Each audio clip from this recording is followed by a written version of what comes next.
Good evening, everyone. We have a full evening ahead of us. We have a special Code and Regulation Committee meeting. We have a full City Council agenda. We have multiple proclamations this evening. And we have 5 public speakers. So we're going to begin with our proclamations and then turn it over to Code and Regulation Committee and then to our full City Council.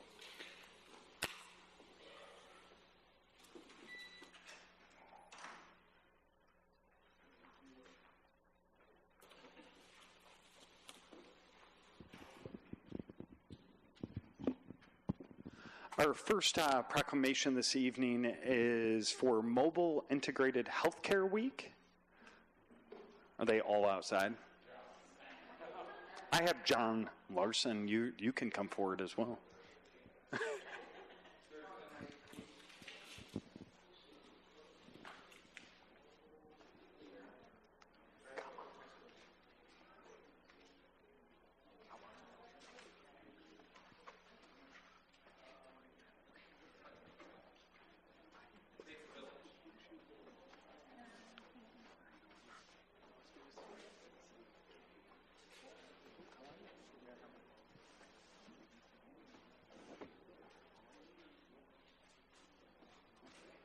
Are you speaking? Huh? Yes. Come on.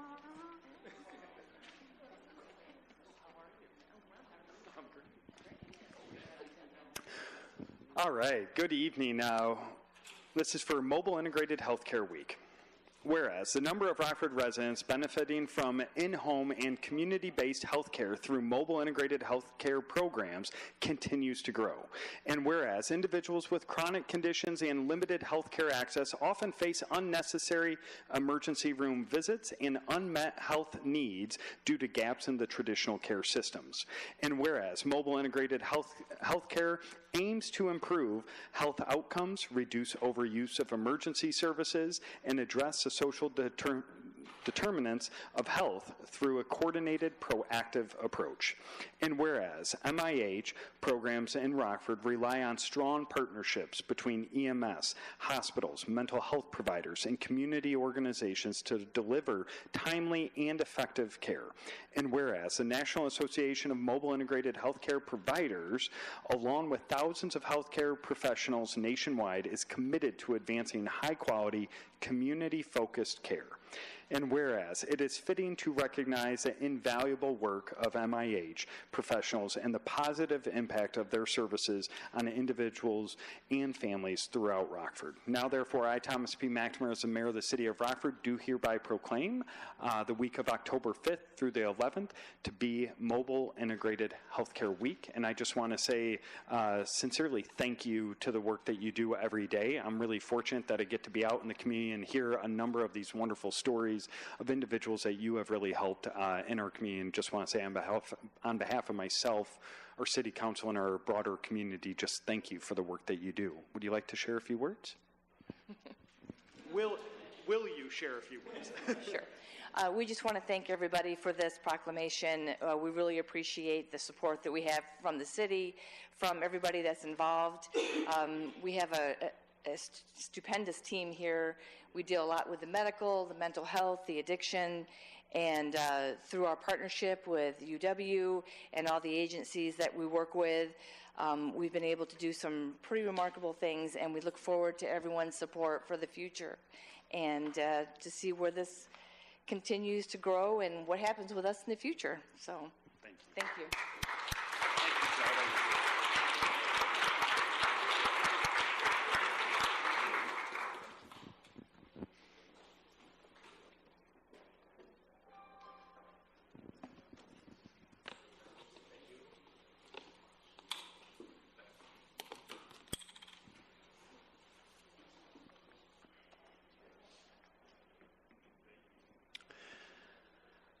You were also going to see that we had Fire Prevention Week on the agenda this evening. I just got a little excited. That's actually going to be celebrated next week.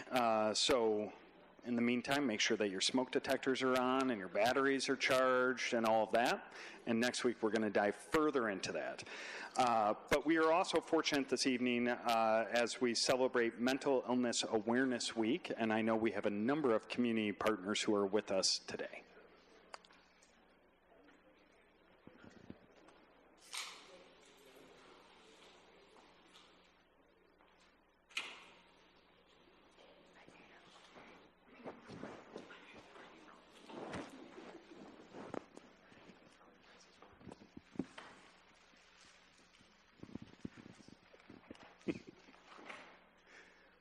Whereas mental health is part of overall health, and whereas 1 in 5 adults experiences a mental health problem in any given year, and whereas approximately 1/2 of chronic mental illness begins by age 14, and 3/4 by the age of 24.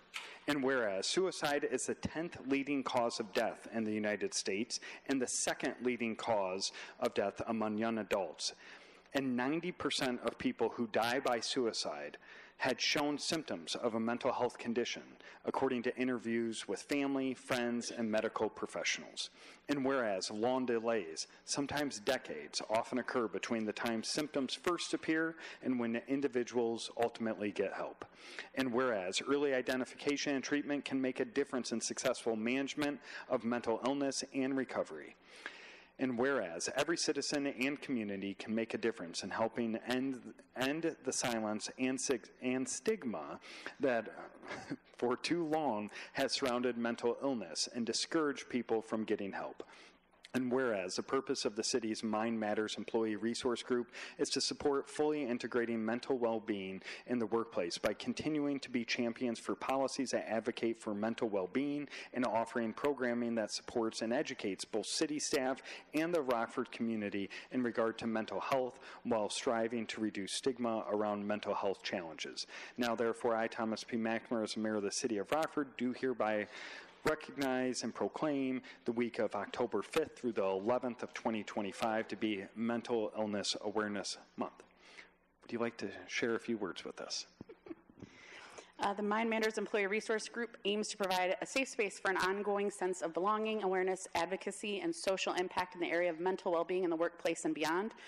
Mental illness affects 1 in 5 people in any given year. That means someone you know, a friend, a colleague, family member, or even you is struggling often silently. Despite how common mental health challenges are, stigma and misunderstanding are widespread. Mental health is health. The brain is part of the body. Just as we wouldn't judge someone for having diabetes or a broken leg, we shouldn't judge anyone for having depression or panic attacks.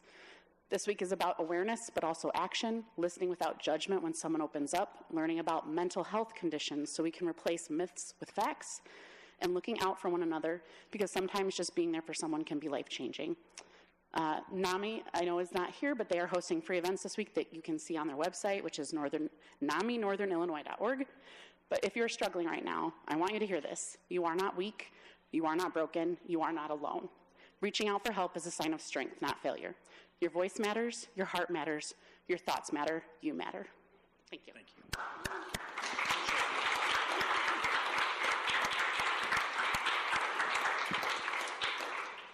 Thank you for that. I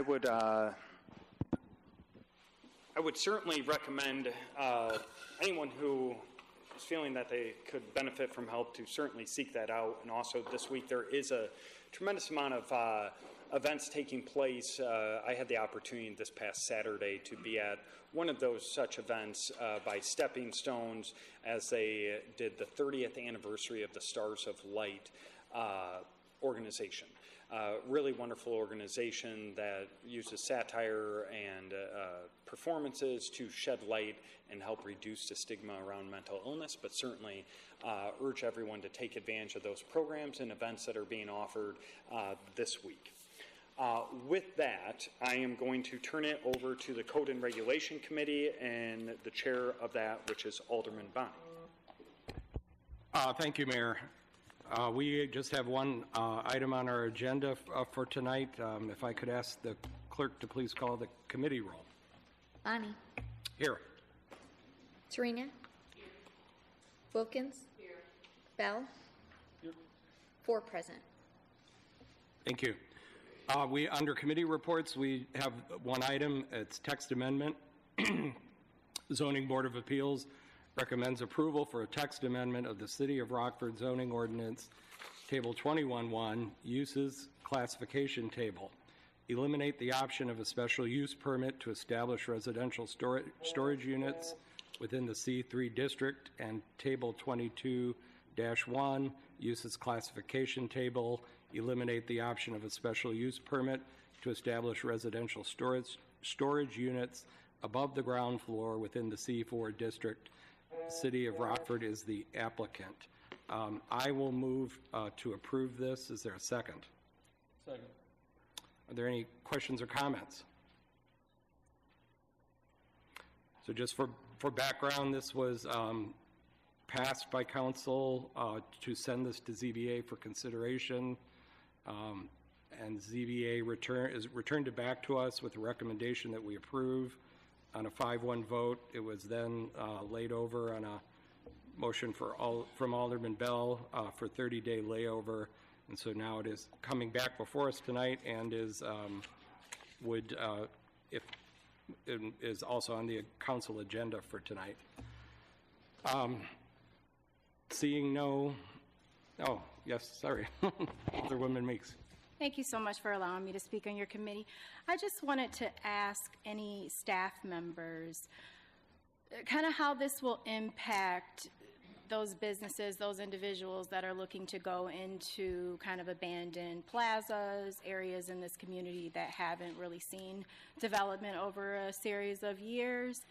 And how will this impact those individuals that are interested in the new trend right now that is storage? Mr. Capabella? Thank you. So Alderwoman Meeks, this would not impact any of the larger centers because they could still pursue a special use permit via the planned unit development for anything that's an acre and over. This would only apply to the smaller buildings that are on less than an acre. So it would still leave an option for people to pursue some type of zoning option to move forward and redevelop, like a former shopping center. So if a former shopping center has 50,000 square feet, then they would have to go through the PUD process anyway?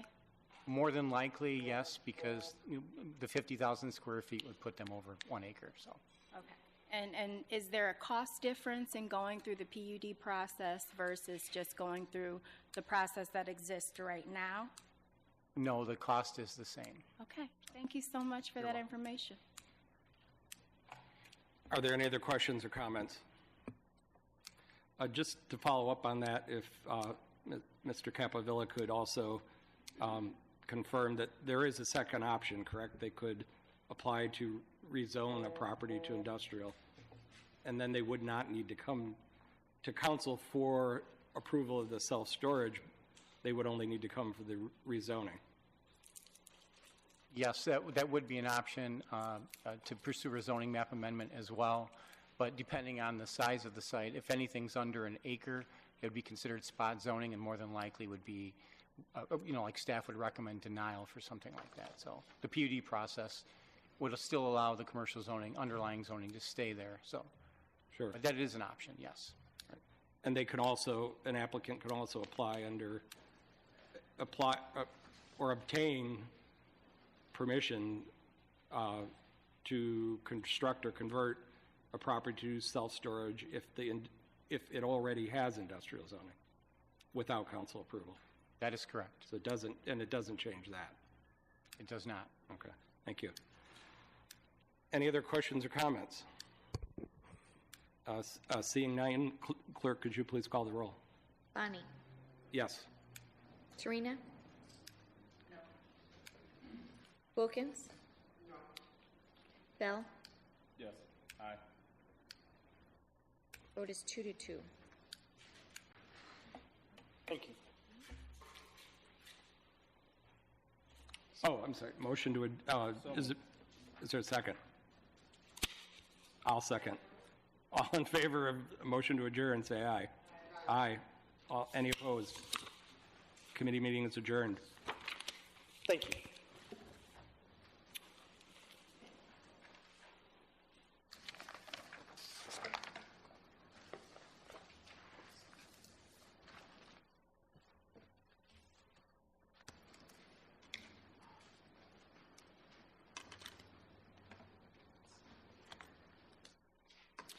Thank you. Next, we're going to call to order the City of Rockford's regularly scheduled City Council meeting for Monday, October 6, 2025.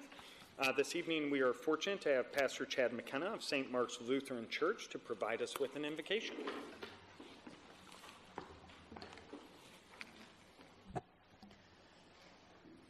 Let us pray. God of all people, we gather this evening as our neighbors in our country face unrest and our world endures ongoing warfare. Help us to recognize that we can do good in our own community and city to give the world a little more peace and justice. Watch over all who live under the shadow of stigma, especially that of mental illness or immigration status, perceived immigration status, and racism. Open our hearts to recognize the dignity and full humanity of all people. Watch over firefighters, first responders, and healthcare workers. Keep them safe as they work for the safety and well-being of our community. And watch over your people gathered here. Reveal to us abundant opportunities to do good and the strong courage to do it, so that your creation and its people may live fully as you have intended, with peace, compassion, hope, and love. Amen.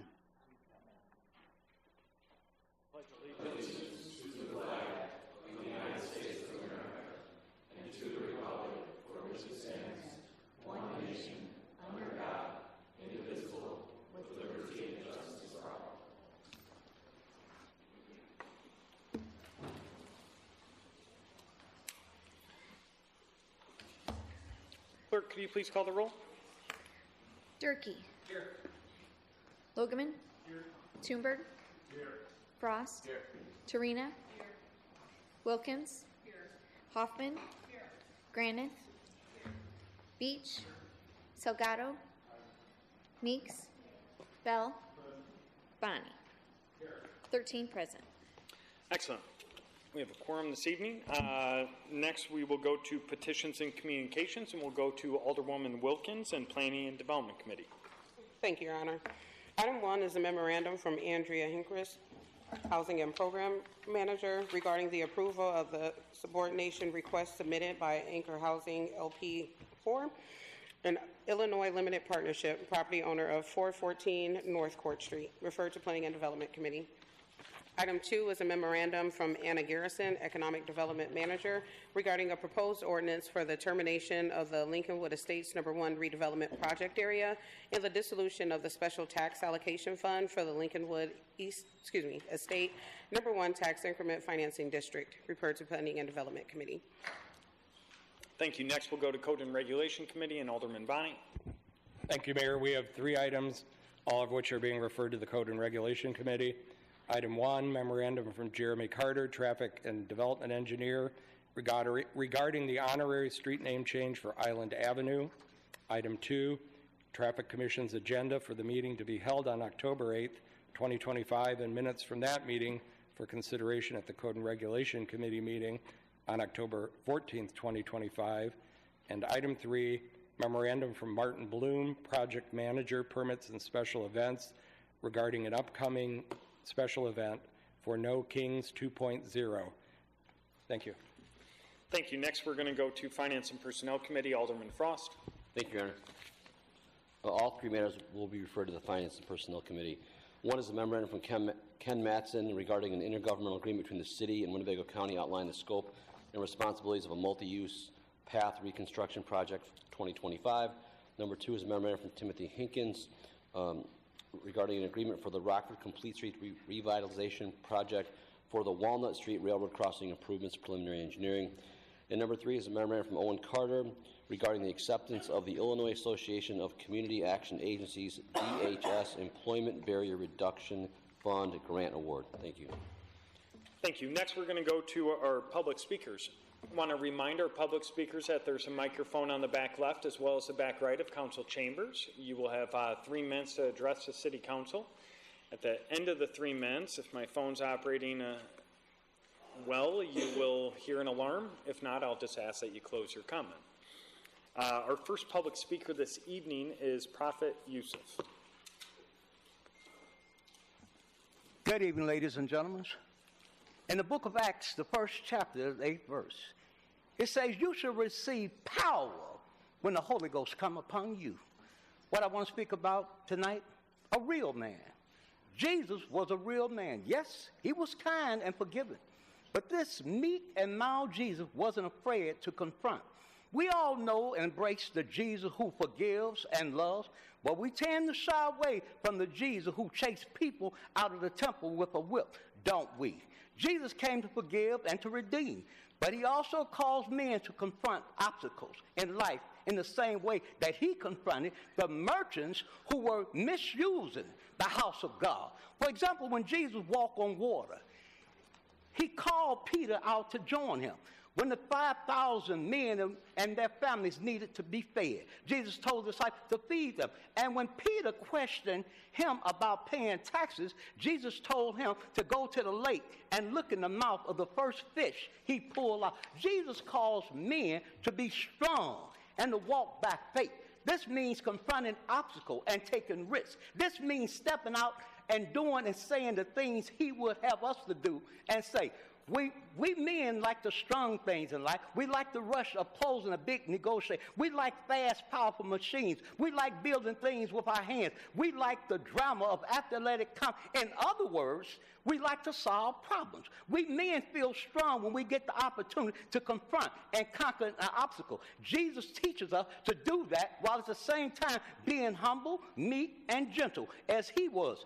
In following his example, we discover part of what it means to be a real man. Jesus helped me find the balance between being meek and being one who confronts obstacles in life. It's time for real men, followers of Jesus Christ, to stand up and speak up and confront how this government is treating our men and women on active duty in the military by not paying them because of this stupid government shutdown. But the people in Congress and our so-called leader is getting paid. This is wrong. It's time to do something by protesting. It's also time to protest how they are treating our brothers and sisters, immigrants, because majority of the people in the United States are immigrants.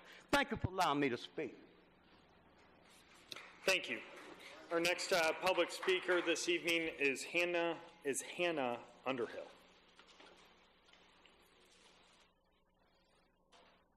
My name is Hannah Underhill. I'll be talking about fascism, ICE terror, safety for the unhomed, and Americans with disabilities. Antifa was formed to resist fascist dictator Hitler when Germany allowed Hitler to remove birthplace citizenship, ethnically cleanse Germany, denying and erasing queer science, and burning books. The feds are doing all of these things. Represent us by declaring Rockford acknowledges the fascist regime and is anti-fascist. The definition of terrorism, according to the U.S. Gov, is violent criminal acts committed by individuals or groups to further ideological goals stemming from domestic influence, such as those of political, religious, social, racial, or environmental nature. September 8th, the feds declare ICE can racially profile, classifying ICE as a terrorist organization. According to the U.S. government definition, this is domestic terrorism. In Chicago on Saturday, ICE arrested two documented Hispanic men getting gas for their work vehicle. ICE asked for their name and badge number. Instead of answering, they put their masks on and started pepper spraying people. He had a swastika tattoo. ICE is hiring Nazis and white supremacists. People with swastika tattoos need to be in therapy, not federally employed. 300 ICE terrorists raided an apartment in Chicago, dragging kids out of bed in the middle of a school night, zip-tying their hands together. Zip-tying children's hands together is a terrorist practice used by terrorist organization Israeli Defense Forces, IDF, who have unalived 68,300 plus people. Acknowledge ICE is fitting the description of domestic terrorism. Rockford must understand the definition of fascism, terrorism, and understand the feds are unlawful and fascist, and ICE are unlawful terrorists and hiring Nazis. Rockford must protect unhomed people from the elements. Rockford cut funds from public housing to give to the Rockford Police. Rockford needs to revoke those revisions and prepare for winter months. Protect people from the elements. Evidence-based data shows that social programs reduce crime. Community conflict needs to be handled by licensed community conflict therapists. Rockford needs to invest in data-backed solutions that prevent crime, like public housing, mental and physical health. American with Disabilities Act. The Eldermans needs to drive around low-income areas of their ward and check to see if the sidewalks and bus stops are accessible.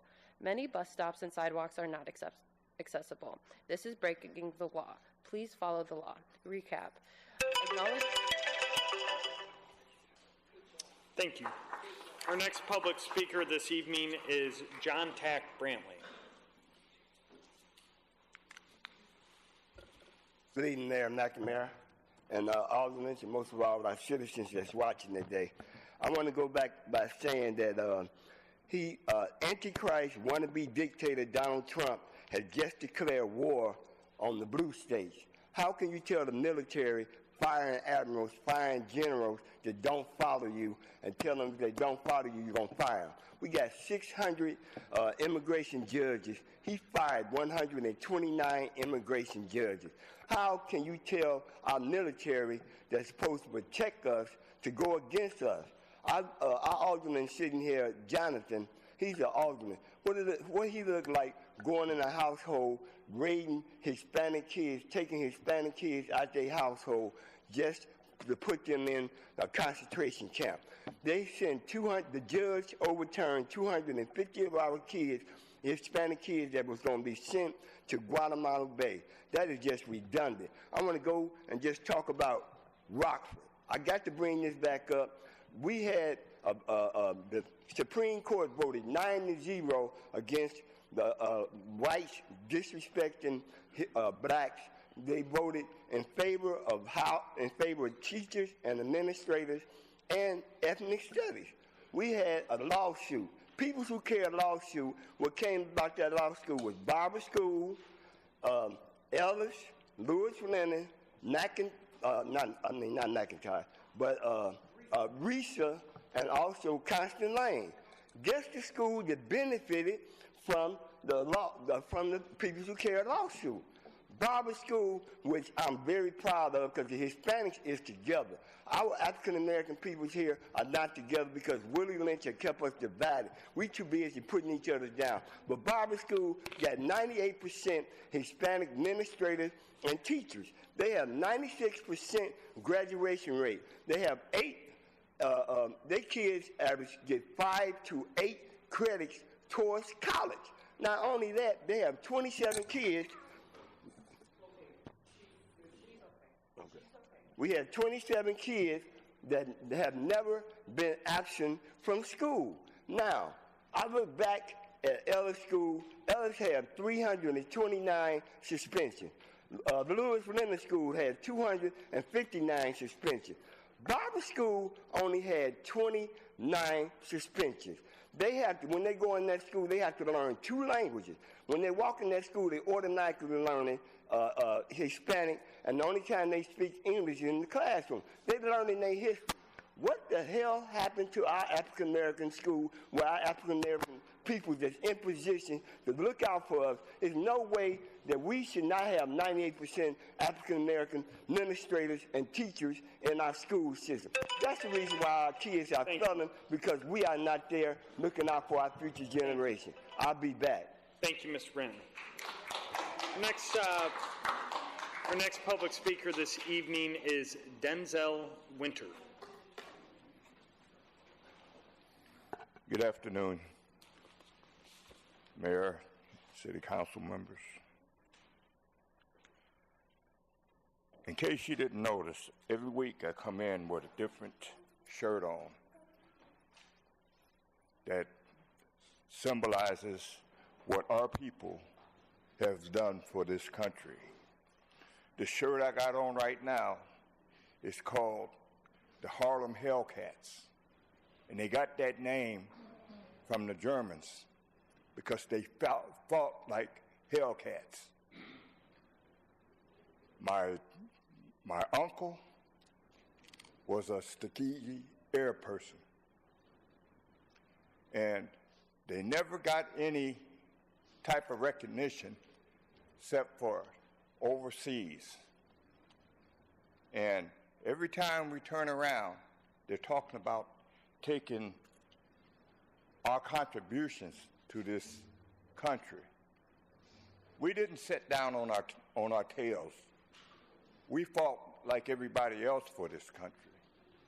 We died like everybody else's family members. I had brothers. I have relatives that were in the service. My brother served as a naval. My father-in-law was in the naval. I had uncles that were in the military, police. We did not sit around and just think that you guys were going to just give us anything. We worked for this. We need not to take away from our children what our people have done for this country.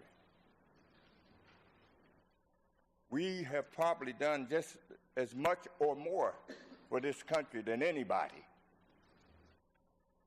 That's why we can't afford to have a wannabe dictator telling us that we need to take all this stuff out of our schools because the people are going to get sad because they're going to feel like they've been mistreated. No, they weren't mistreated. We're the ones that's been mistreated. We're the ones that keep going year after year after year and not getting no kind of recognition. And that's a shame. And we got a convicted criminal sitting up there dictating what we're going to do. They're already talking about fighting, doing something with the military, using them to use force to go into the cities and fight. Thank you. That's a disgrace. Thank you, sir.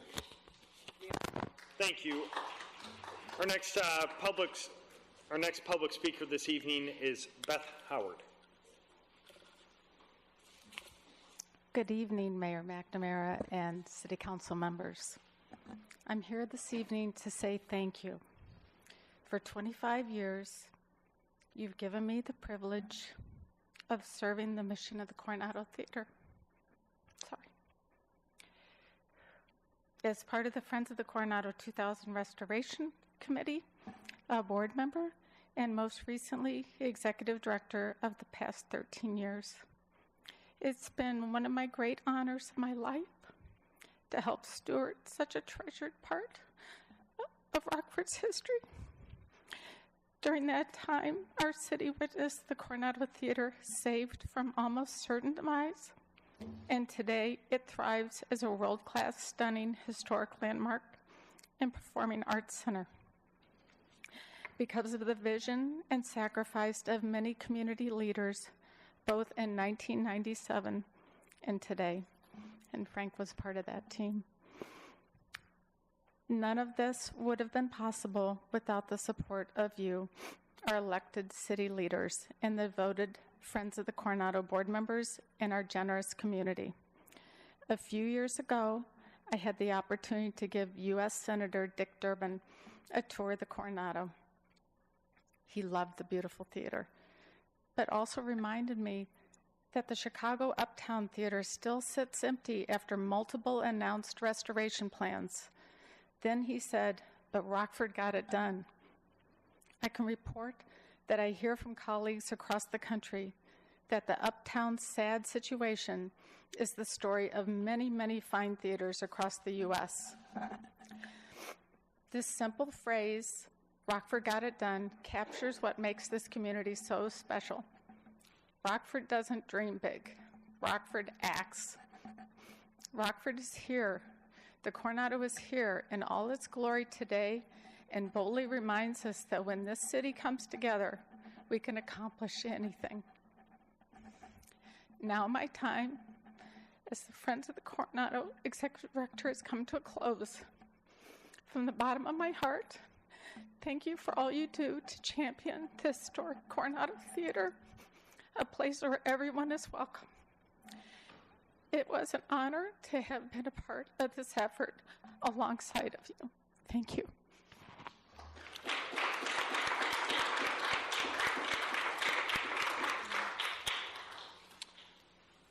Thank you to all of our public speakers. As we move to our new committee reports, I'll just take a point of privilege and certainly say thank you to Beth Howard for years of service to the community, from the restoration to today. You really embody the mission, which is for the theater to be for all to use and share. And certainly appreciate the times I've had to work with you as you've worked tirelessly to make sure that every single fourth grader in the city has an opportunity not just to see the world-class theater, but a world-class performance. And now I get to go around and, by the way, the number one question I'm asked is, do I live there? As they're all coming in, but if you have an opportunity, I'd urge anyone to go. You get to see young people they're just awestruck and amazed at the beauty of the theater. And then they get to see a world-class performance. And all of this is put on by a small group of committed individuals that is free for all of these fourth graders. It's really something special that Rockford does for our youth. And again, Beth, thank you for your years of service. Genuinely appreciate it. We will move to new committee reports. We have planning and development item and Alderwoman Wilkins. Thank you, Your Honor. Item 1, committee recommends approval of the memorandum of understanding between the City of Rockford and Illinois Department of Commerce and Economic Opportunity for state designation of the Heritage District. The legal director shall prepare the appropriate ordinance. Thank you. Council, one item before you. Any discussion on that one item? Alderman Durkee. Thank you. I'm sorry I wasn't here last week to sort of make this comment. I think it's a great idea. Just one thing that I noticed, one of the objectives is to develop this district and spur economic development without gentrifying the area, which will be a tough goal. I noticed the people in the support group, like Go Rockford and some other folks that will help with some of the PR and the communication efforts. But what I thought was missing was people, developers who may have some insights on how to actually accomplish that goal of trying to redevelop this area and spur development without, raising property values, which I think is a hard thing to do. And I just thought maybe if the committee would, as they're established, do a search and try to pull somebody in who does that. I just didn't see anybody on there with that specific expertise. I don't even know what that would look like, but it's that would be a tough. I think with all that's being done, that's the toughest element of this, is trying to do this development without pricing people out of their homes. So. Thank you. A really thoughtful question, an important question. I know that as they continue, currently they've worked with folks like the Chamber, SBDC, a number of the organizations in and around that area, the Hispanic Chamber, several nonprofits and individuals. I know that as they continue to move forward, they'll have more and more conversations, probably very similar to what your concerns are. I know in going to board meetings, Alderwoman Tarina's ward meetings, you can hear that concern. Right now, we have some time before the state actually allocates funding that they could be competitive to go for, but I know they're looking to broaden their group. Great points. Any other discussion? Clerk, could you please call the roll? Turkey. Aye. Logeman. Aye. Toomberg. Aye. Frost. Aye. Tarina. Prunty. Wilkins. Hoffman. Granith. Beach. Salgado. Meeks. Bell. Bonnie. 14 ayes. Thank you. Next, we'll go to Code and Regulation Committee and Alderman Bonney. Thank you, Mayor. We have 10 items. Item 1 is the committee recommends sustaining the Traffic Commission's recommendation of no action be taken on the following items. Item A, a request to establish a 25-mile-per-hour speed limit on Clara Avenue from Christina Street to Lucille Street, thus repealing the 30-mile-per-hour speed limit on Clara Avenue from Christina Street to Lucille Street. B, a request to establish a 25-mile-per-hour speed limit on Martha Avenue from Clara Avenue to Sylvia Avenue, thus repealing a 30-mile-per-hour speed limit on Martha Avenue from Clara Avenue to Sylvia Avenue. C, a request to establish a 25-mile-per-hour speed limit on Lucille Street from Clara Avenue to Sylvia Avenue, thus repealing the 30-mile-per-hour speed limit on Lucille Street from Clara Avenue to Sylvia Avenue. D, a request to establish a 25-mile-per-hour speed limit on Sylvia Avenue from Lucille Street to Martha Avenue, thus repealing the 30-mile-per-hour speed limit on Sylvia Avenue from Lucille Street to Martha Avenue. E, a request to establish a 25-mile-per-hour speed limit on Mary Court from Martha Avenue to its end, thus repealing the 30-mile-per-hour speed limit on Mary Court from Martha Avenue to its end.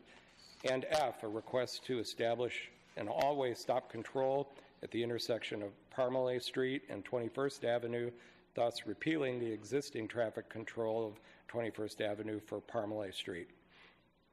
Item 2, committee requests sustaining the Zoning Board of Appeals approval for a special use permit for an off-premise landmark-style sign and a variation to allow 3 freestanding signs in a C2 limited commercial zoning district at 3154 McFarland Road.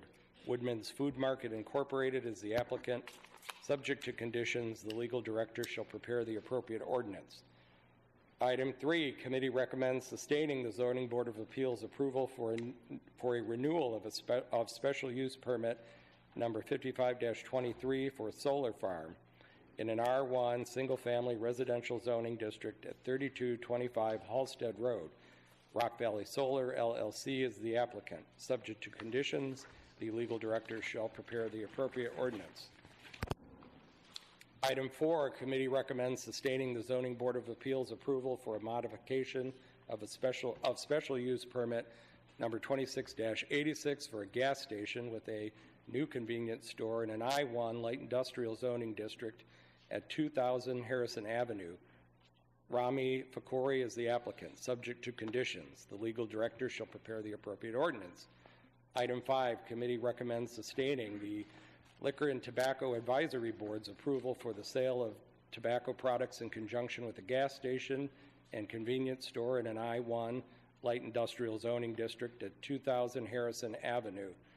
Rami Fakuri and Salome Fakuri, City Stop Incorporated, doing business as City Stop Incorporated, are the applicants. Subject to conditions, the legal director shall prepare the appropriate ordinance.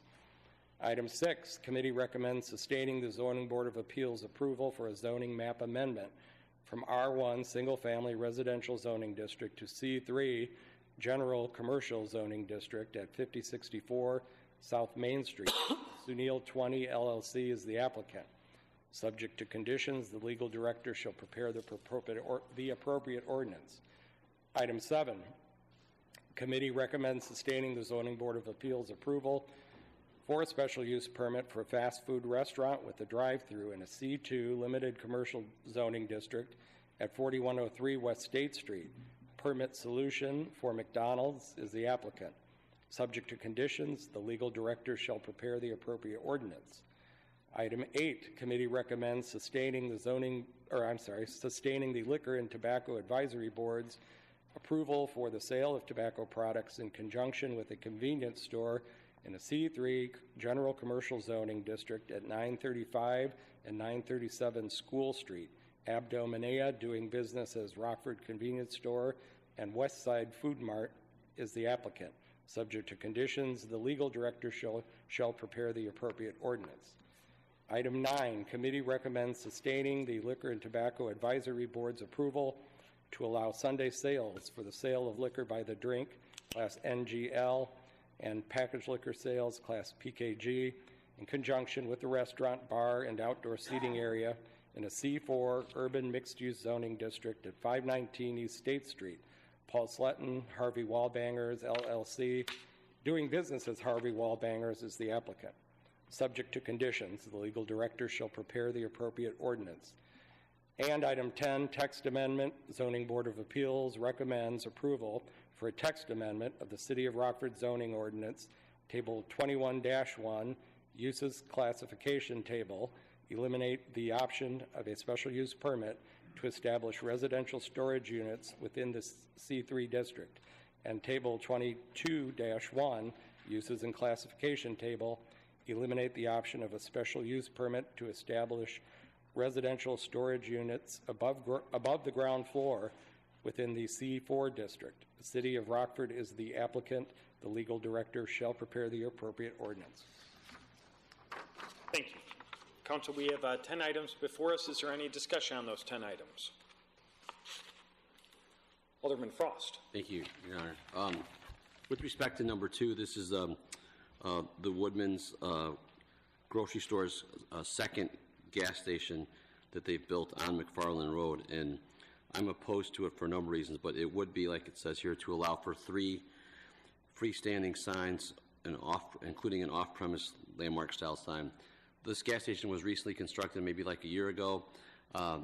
We allowed them to put a sign on McFarland Road that advertises the price of, I think, 4 different gas products and their new car wash. And I feel that them coming back now and asking to put another sign on Perryville is just, it's quite a bit. There's 2 gas stations across the street from each other that Woodman's has.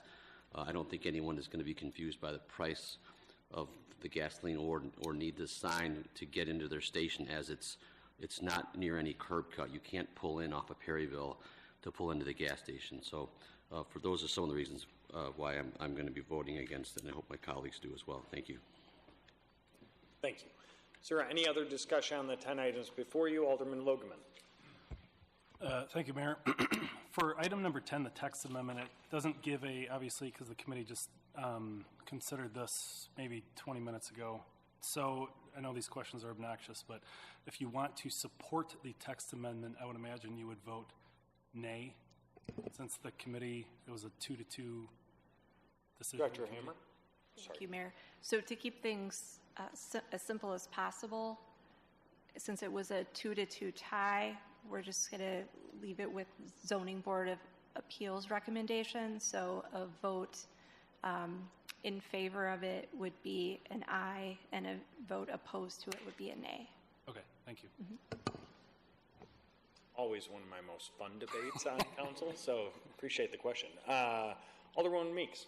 I'm sorry, can you clarify that? I don't understand. For item number 10? Yeah. For item number 10, if you say yes, you support it. If you say no, you don't support it. Just trying to make it as clean and simple as possible for everyone. So it's coming through right now as a committee denial or not? Director Hammer?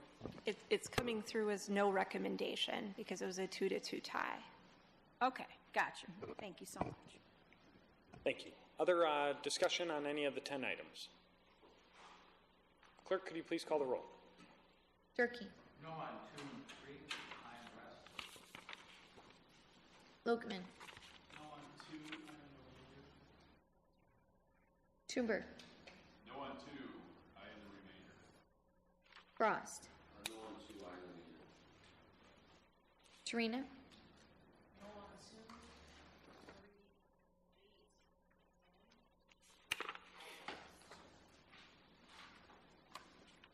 Prenti. No on 2 and 10. Wilkins. No on 2 and 10. I am the rest. Hoffman. No on 2. I am the rest. Granith. No on 2. I am the rest. Beach. No on 2, 9, and 10. I am the rest.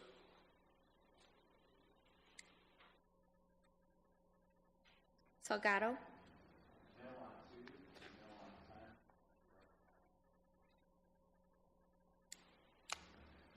Meeks. No on 10. I am the rest. Bell. No on 2 and 8. Bonnie.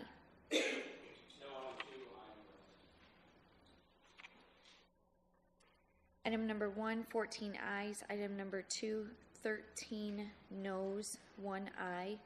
Item number 3, 12 ayes, 2 noes. Items 4, 5, 6, 7, 14 ayes. Item 8, 12 ayes, 2 noes. Item 9, 13 ayes, 1 no. And item 10 is 8 ayes, 6 noes. Thank you. Next, we're going to move to Finance and Personnel. Alderman Frost. Thank you, Your Honor. Number 1, the committee recommends approval of vouchers in the amount of $9,790,029.44 as approved at the Finance and Personnel Committee meeting held on September 22nd, 2025.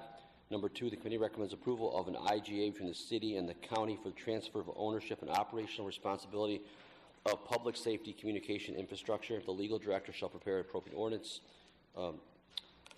Number 3, the committee recommends approval of an IGA between the city and Winnebago County Fire Protection District Number 1 for the purpose of alerting, dispatching, and monitoring emergency services unit personnel. The legal director shall prepare the appropriate ordinance. And number 4, the committee recommends approval of an IGA between the city of Rockford and Pecatonica Fire Protection District for the purpose of alerting, dispatching, and monitoring emergency services unit personnel. The legal director shall prepare the appropriate ordinance. And I would ask, Your Honor, items number 2, 3, and 4 that we suspend Rule 9. So we have a motion to suspend Rule 9 on number 2, 3, and 4, and we have a second by Alderman Beach to suspend Rule 9 on item 2, 3, and 4. Is there any discussion on just simply suspending Rule 9 on item 2, 3, or 4? Seeing no discussion on that suspension of Rule 9 on item 2, 3, and 4, all those in favor say aye. Aye. Those opposed? Okay, so now we have 4 items before us. Any discussion on those 4 items? Alderman Meeks. Thank you so much. I was just curious for items 2, 3, and 4. Is there a direct cost associated with these to the city?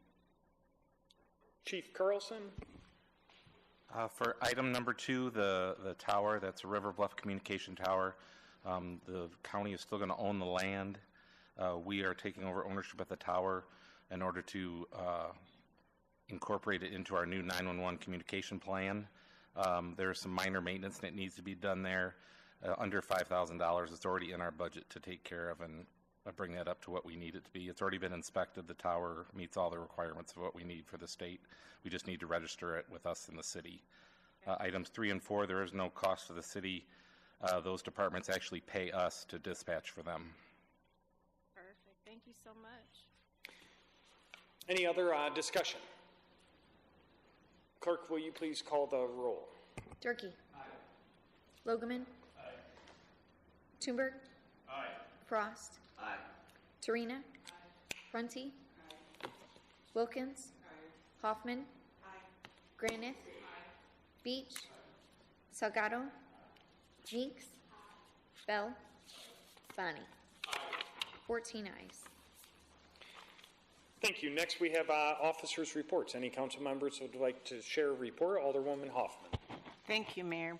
First of all, I'd like to thank everybody that put forth such a wonderful program for discussing South Alpine. This is going to be such a big thing for our community, but we must never forget that it was Bianca Pritchett who made this all come about to begin with.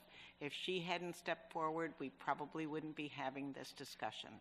So I will keep reminding people to thank Bianca for this big change. Secondly, I know that next Tuesday is City Council night, but it's also the Rolling Green meeting night, and our dates were set 17 years ago, and I made a promise I would not break them. So on Tuesday night, we are going to have Officer Best. We are going to have Nancy Rice discuss how to get rid of the bikes on our street that aren't supposed to be there, the gas-powered ones. We're going to have Rob Wilhelmy talk about code, and we're going to have Sarah Dady talk about immigration. It's 6:30, the 14th, Broadway Covenant Church, and thank you again, Mayor. Thank you. Other discussion items? Alderwoman Granite. On Wednesday night at Third Presbyterian Church, there will be the Northwest neighbors are going to be discussing the upcoming zoning changes that are being proposed at the roundabout, the car wash situation that's going on. So it's at 6 o'clock at Third Presbyterian, so anybody that would like to come and voice their concerns, please come and join us on Wednesday. Thank you.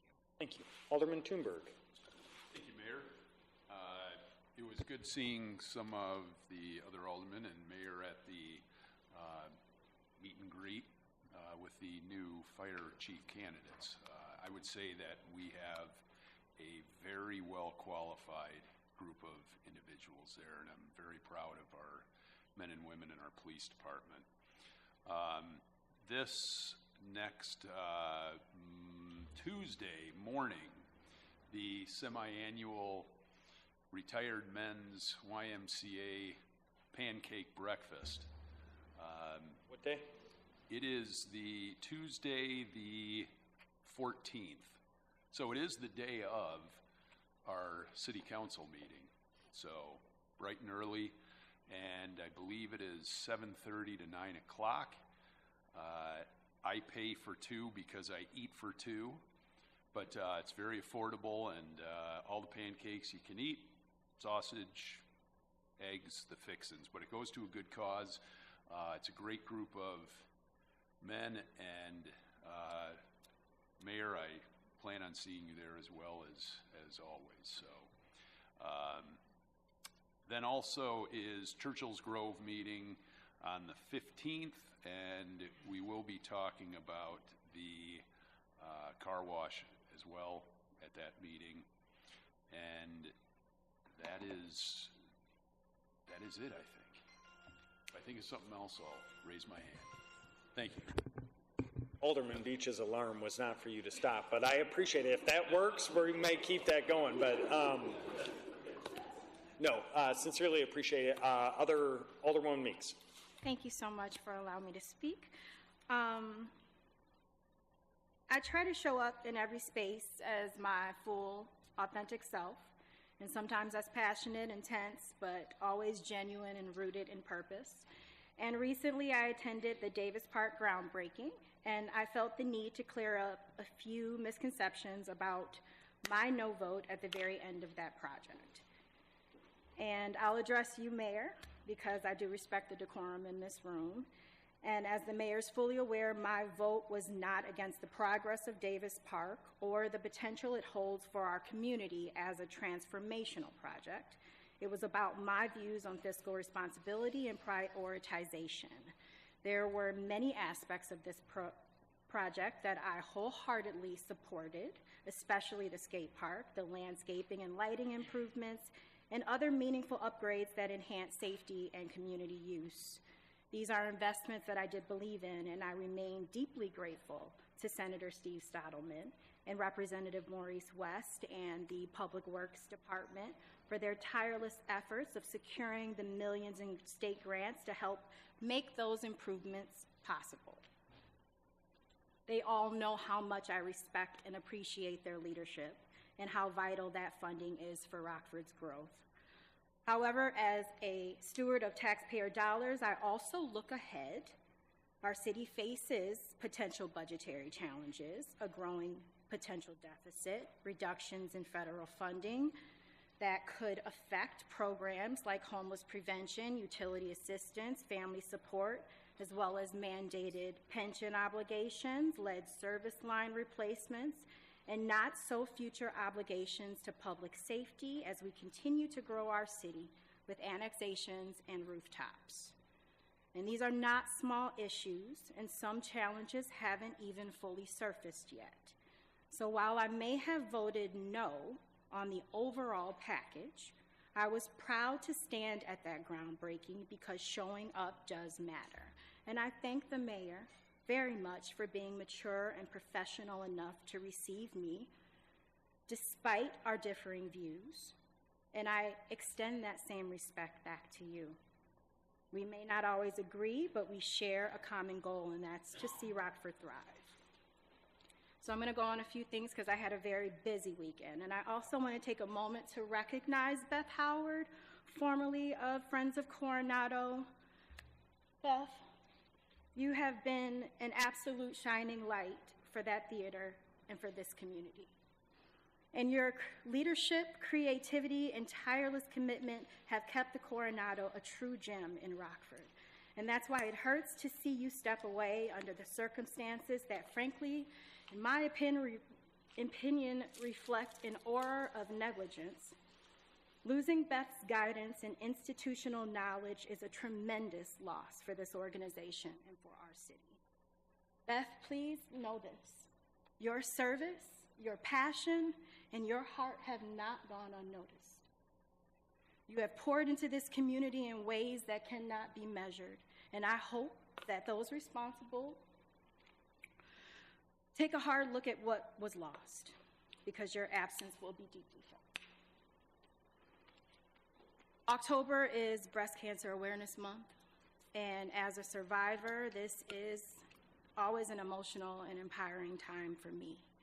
I'm honored to serve as an ambassador for the American Cancer Society's Voices of Black Women and one of the inaugural faces of the Portraits of Hope initiative, sharing our stories to inspire others to advocate for their health and demand better outcomes for women across Illinois. I want to thank Maura Fain and her team for organizing another incredible Making Strides Against Breast Cancer walk and inviting me to sing the national anthem. That event brought together survivors and thrivers, caregivers, families, in a spirit of love, remembrance, and hope. I also want to thank Pastor Hunter and First Lady Sharice Hunter of Total Faith Community Church, along with Dr. and Trista Wilson of Greater Faith Empowerment Center for their joint Pink Sunday initiative. Their congregation welcomed me with open arms, allowed me to share my story, and reminded me of the healing power of faith and community. I quickly want to recognize the success of this year's Tour de North End, a long-standing, high-energy community event that celebrates local businesses, biking and bike safety, and neighborhood pride. Events like this show the heart of Rockford's North End, which is fun, inclusive, and full of life. I want to thank Zach Rotello and Olympic Tavern and their staff, the sponsors, volunteers, and residents who continue to make it one of our city's signature celebrations. And while I'm on the topic of gratitude, I want to extend a special thank you to Kristen McNames at Grace Funeral Home and Cremation Services for her ongoing support of this community. She's opened her doors for me time and time again for conversations that matter, from neighborhood meetings to mental health discussions, creating a welcoming and compassionate space for dialogue and healing. And I really appreciate it. And lastly, I just want to express my gratitude to Stepping Stones of Rockford for hosting the Stars of Light concert, featuring our very own mayor, Tom McNamara, Senator Steve Stottleman, Marianne Abate, and so many others. That event, along with my recent community conversation on mental health, opened my eyes even wider to the human side of the struggles we often discuss on a policy level. And seeing the realities of mental illness portrayed on stage, so raw and real, was heartbreaking and motivating. And it made me want to continue this conversation. And I just want to finish by thanking organizations like Stepping Stones and Family Counseling Services for expanding their reach through those mental health tasks. I learned in the conversations that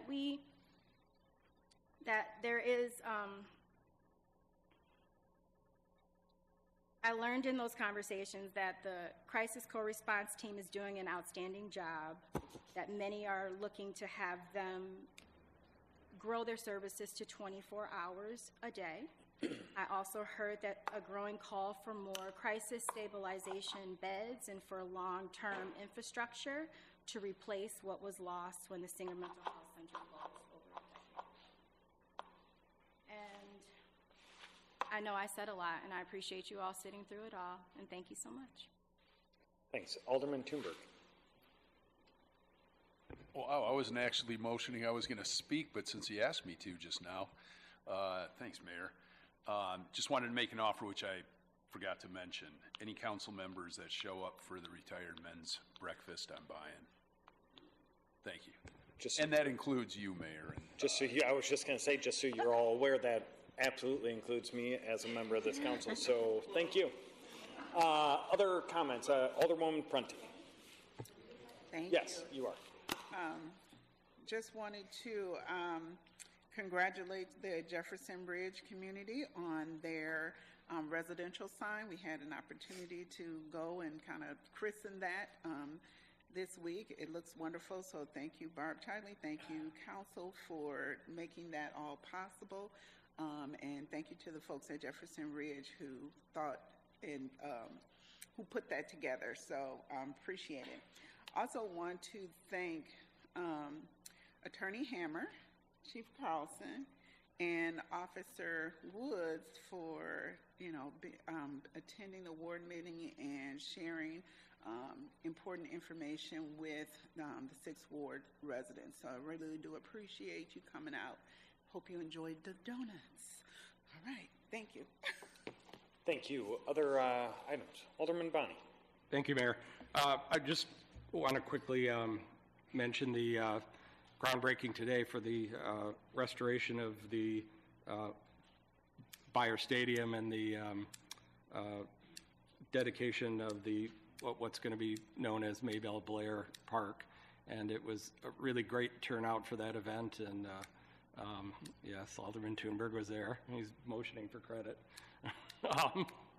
But it was really great to see something that I think a lot of people thought, for many people, has been a dream, is now a reality.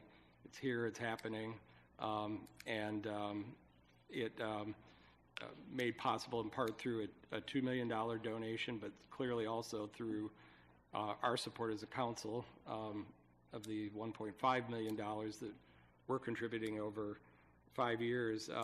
And of course, it was great to see 98-year-old Mabel Blair there herself.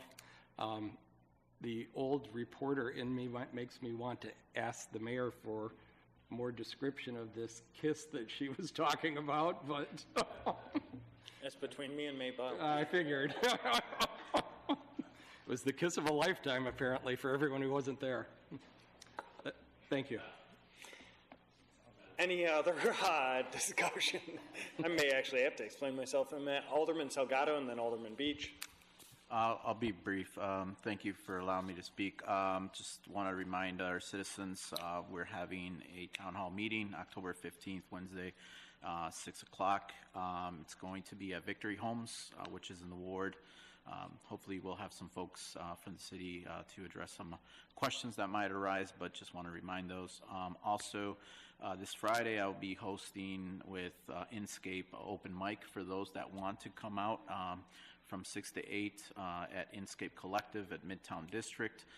There's going to be open mic, so certainly encouraging those to come out and maybe stop at Ernie's, maybe stop at other places in Midtown District, and also stop in at Inscape Collective. Thank you. Thank you. Alderman Beach. Thank you, Your Honor. I noticed a couple of days ago a narrow collision between an automobile and paramedics on the way to a scene. And I don't know what we can do, but I think that maybe some clarification on what drivers should be doing when they hear that siren coming, especially when you have an intersection like Alpine and East State Street. Now, I was thinking perhaps all the bills we send out, maybe at the back of one of these bills or an insert, we can put instruction, but I don't understand it.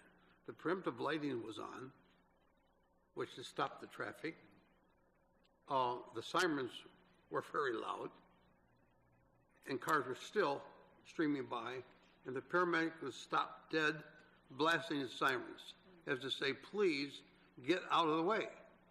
And it could be someone's loved one in that box on the way to the hospital. So I just thought, well, perhaps I should say something tonight that maybe other aldermen have same thoughts, similar thoughts, but maybe some we can educate again somehow to let the people know when you hear it, here's what you need to do. Thank you, sir. Thank you. We can certainly do some re-education for folks, either through social media or other outlets. Thank you, sir. Did anyone else, Alderman Durkee? Just a quick question. Is there an update on the cable restoration of property? Update on our progress or how the cable companies have responded? Yes, yes, and I'm sorry, I can actually email you out a more thorough update, but very quickly, we had a meeting Wednesday, Thursday, or Friday of last week. Friday, was it? Friday morning of last week, and we met with the entire sci-fi team, their entire union contractor team, AUI. We went through their efforts. They have done some good things and not done enough in other areas. One is they have certainly improved the communication with our city staff. They have continued to increase the number of crews that were out doing restoration. We are still not seeing the number of permits being closed that should be. They will have some asks of us for the winter time, and I said we're not saying yes to any ask until we see these number of permit locations closed and the restoration complete in a large majority of these areas. We are going to meet at the end of October because they have full more plans to continue to go, but we are seeing progress. Where it should be, no. Where it needs to be, no. But we are really undeniably, we are seeing the progress. As you are submitting information, we are seeing that they are addressing those. They still have too long of a backlog, though, simply put. And I can get you numbers for all of that. Me and Director Sanders can do that. Other individuals who have items. Alderman Meeks. Sorry to ask two things, but can I ask a question? Do you happen to know who the new director of the Coronado is going to be? My understanding, well, my simple answer is no, I do not. I don't know if there actually has been named a director. That I am unaware of. Thank you so much. Only things I would add, certainly was mentioned, Byer and Davis Park, regardless of who supports what, I would just say both are really pretty amazing spaces for our community in a lot of different ways. Pretty fun to see two projects that have so many different people have had their hands in working to come to fruition actually begin to take shape. And I think both the southeast quadrant of our community in the years to come will look far different, as well as creating a new gathering space and a place for individuals to enjoy each other, as well as enjoy entertainment will take place on our banks of our river. There's also been a lot of discussion around areas that we can continually improve to help those in need in our community. These are certainly going to be no silver bullets that I am telling you, but do want to make you aware that you have the opportunity, those council members as well as anyone at home, that we have the Mayor's Hunger Luncheon is taking place October 29th. We are raising funds right now to support the 9 local pantries. Every dollar we raise stays here locally, helps our residents, our neighbors, our friends and family members here at the 9 local pantries. We take any contribution from $5 to $5,000. Our goal is really we want to provide at least 1 month of income for all of our 9 pantries, and so we have a lofty goal, and we're more than halfway there through that goal. Second thing I would mention is the city is doing a diaper drive to support the baby bank. The baby bank started in Boone County and has quickly been working here in our community, providing diapers and ointments and other baby basic necessities to individuals with needs in our city. If you are able and can purchase a package of diapers or wipes or ointments, you can pick those. You can purchase those. You can drop them off here at City Hall. You can drop them off at the fire headquarters, the 3 police stations, and Rock Valley College has partnered with us to open 2 locations as well. Again, any contributions, small package of diapers will go a long way, or if you want to go all out and get a whole bunch, we would certainly appreciate that as well. Again, those contributions, Baby Bank did start in Boone County. These contributions do stay in the city of Rockford at their location here. With that, We will go to appointments laid over. We have one appointment of James Hoyt to the Historic Preservation Commission to serve a 3-year term expiring in August 2028. James' appointment will help fill the landscape architect position. Is there any discussion on the one item before you? Clerk, could you please call the roll? Durkee. Logeman. Toomberg. Frost. Torina. Prunty. Wilkins. Hoffman. Granite. Beach. Salgado. Meeks. Bell. Bonnie. 14 ayes. Excellent. Next, we will go to motions and resolutions. We'll go to planning and development. Alderwoman Wilkins. Thank you, Your Honor.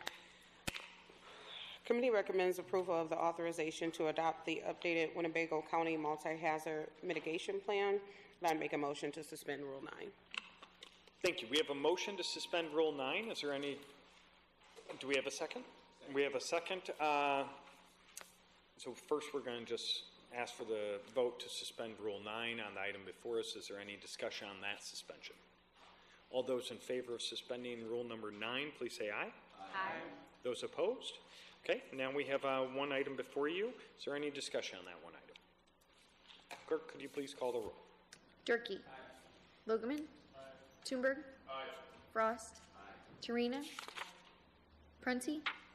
Wilkins. Hoffman. Granite. Beach. Salgado. Meeks. Bell. Bonnie. 14 ayes. Thank you. Next, we're going to go to Code and Regulation Committee and Alderman Bonnie. We don't have anything. Oh, I'm so sorry. Finance and Personnel Committee, Alderman Frost. Thank you, Your Honor. Number 1, the committee recommends approval and award of bid for well number 45, reservoir replacement and site modifications to Scandiroli Construction in the amount of $17,807,555.67. The contract duration is through November 30, 2028. The funding sources are the IEPA State Revolving Fund and their Water Replacement Improvement Account. Number 2, the committee recommends approval of an award of non-competitive bid for additional clean construction, demolition, debris, and landfill site for material disposal to TR Excavating an estimated amount of $75,000. It's a 1-year contract. The funding source is the water operating budget. Number 3, the committee recommends approval of award of non-competitive contract for police surveillance cameras to all districts to Procom Systems, the amount of $95,016.20. This is a one-time purchase. The funding source are casino funds. Number 4, the committee recommends approval of award of sole source contract to Tyler Technologies Enterprise Business License to Tyler Technologies in the amount of $288,349. This is a one-time purchase. The funding source is the IT and Integration Fund. Number 5, the committee recommends approval of award of joint purchasing agreement for network infrastructure equipment to Entree Computer in an estimated amount of $350,000. This is a 1-year contract with 2 1-year renewal options. The funding source is the Information Technology and Integration Fund. Number 6, the committee recommends approval and award of joint purchasing contract to Insight Software License Urban SDK in the amount of $44,500. This contract is through December 30, 2026. The funding source is sales tax. Number 7, the committee recommends approval of award of joint purchasing contract for Lot 16 EV Charging 2025 to Thayer Energy Solutions in the amount of $35,097.86. The contract duration is through December 15, 2025. The funding source is the Parking Fund operating budget. Number 8, the committee recommends approval of award of joint purchasing contract for bulletproof vests to Ray O'Haron of Danville in the amount of $38,925.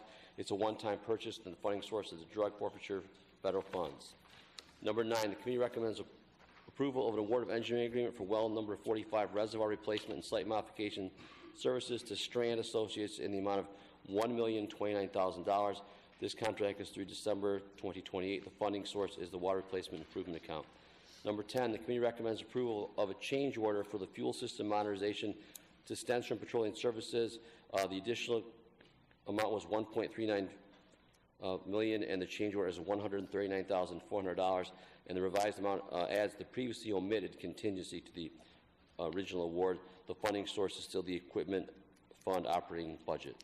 Number 11, the committee recommends approval and acceptance of the IMR CBI grant award from the Illinois Public Health Institute in the amount of $90,000. The grant does not require a cost match. The grant term is from July 1, 2025 to June 30, 2026.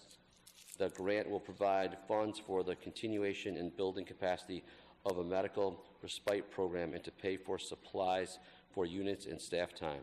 And on this one, Your Honor, I'd ask you to suspend rule number 9. Thank you. So, Council, we have 11 items before us. If we could first begin with the suspension of Rule 9 for item 11.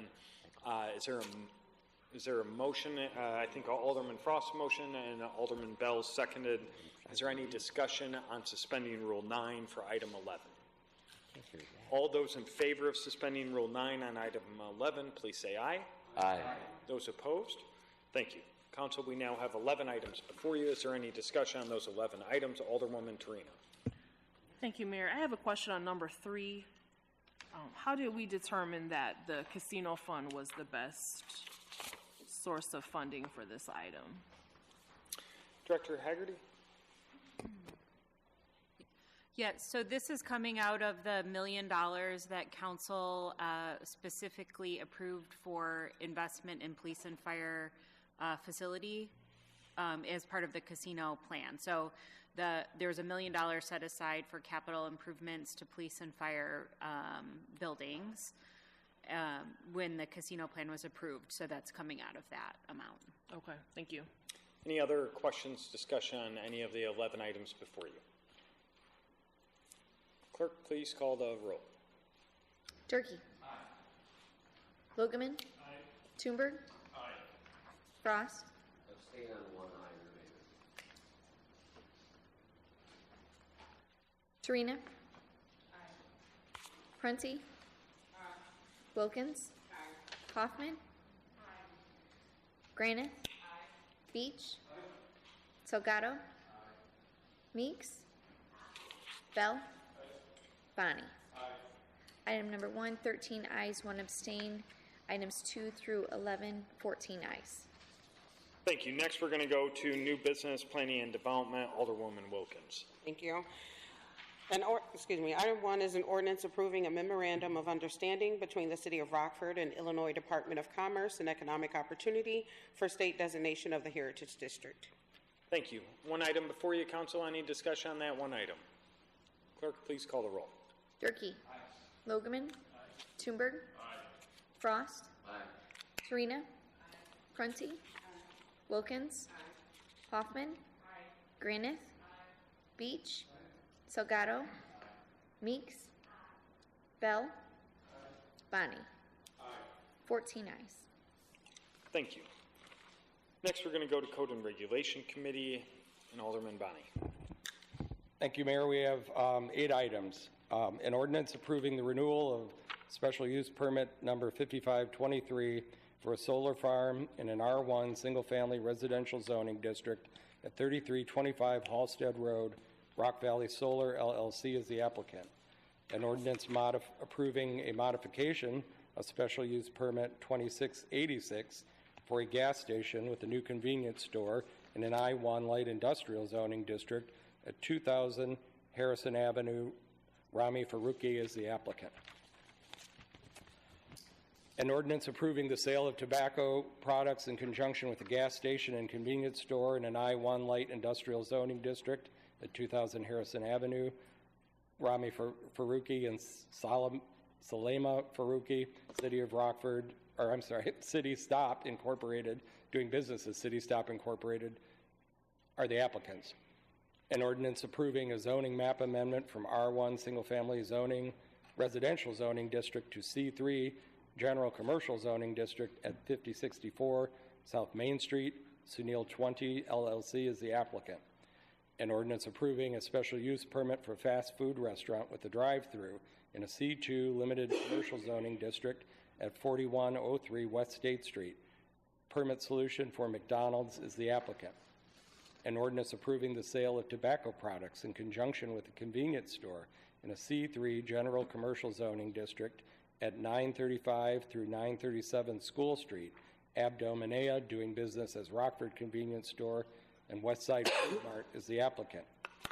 Item 8, an ordinance approving Sunday sales for the sale of liquor by the drink, Class NGL, and packaged liquor sales, Class PKG, in conjunction with the restaurant bar and an outdoor seating area in a C4 urban mixed-use zoning district at 519 East State Street. Paul Sletton, Harvey Wallbangers, LLC, doing business as Harvey Wallbangers, is the applicant. And finally, an ordinance approving a text amendment of the City of Rockford zoning ordinance, Table 21-1, Uses Classification Table, eliminate the option of a special use permit to establish residential storage units within the C3 district, and Table 22-1, Uses Classification Table, eliminate the option of a special use permit to establish residential storage units above the ground floor within the C4 district. City of Rockford is the applicant.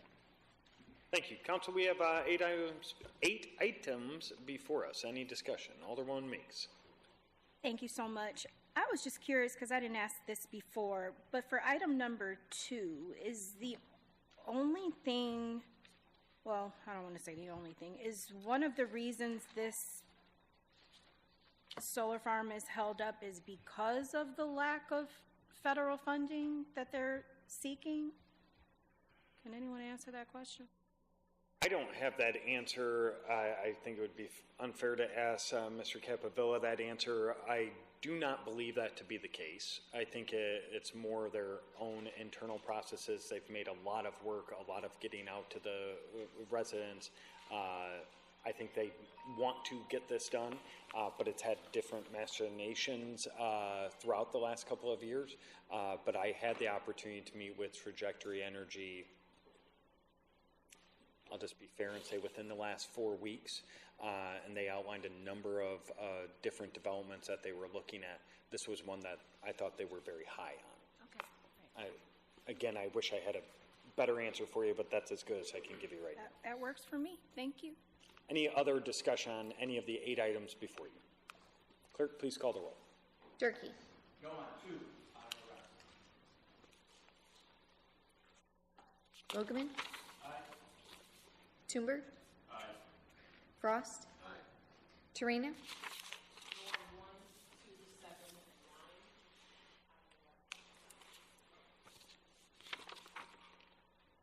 One wasn't up, right? Okay. Prunty. Wilkins.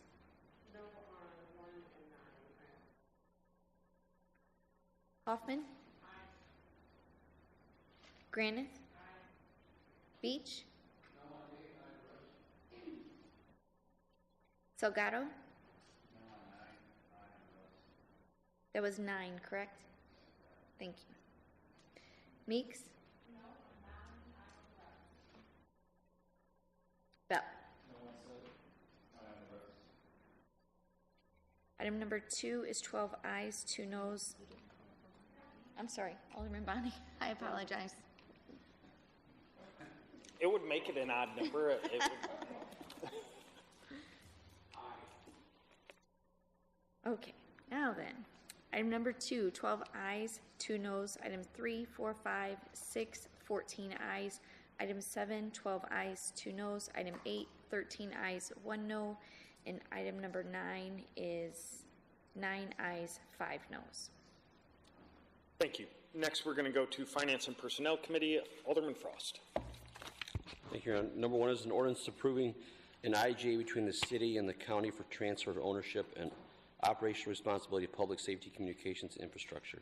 Number 2 is an ordinance approving the IGA between the city and Winnebago County Fire Protection District 1 for the purpose of alerting, dispatching, and monitoring emergency services unit personnel. Number 3 is an ordinance approving an intergovernmental agreement between the city and Pecatonic Fire Protection District for the purpose of alerting, dispatching, and monitoring emergency services unit personnel. I place these 3 matters before you. Thank you. Council, 3 items before you. Any discussion on those 3 items? Clerk, please call the roll. Durkee. Logeman. Toomberg. Frost. Terina. Prunty. Wilkins. Hoffman. Granith. Beach. Salgado. Meeks. Bell. Bonnie. 14 ayes. Excellent. Is there a motion to adjourn? We have a motion, we have a second. Any discussion? No discussion. All those in favor say aye. Aye. Those opposed? Go Cubs, go.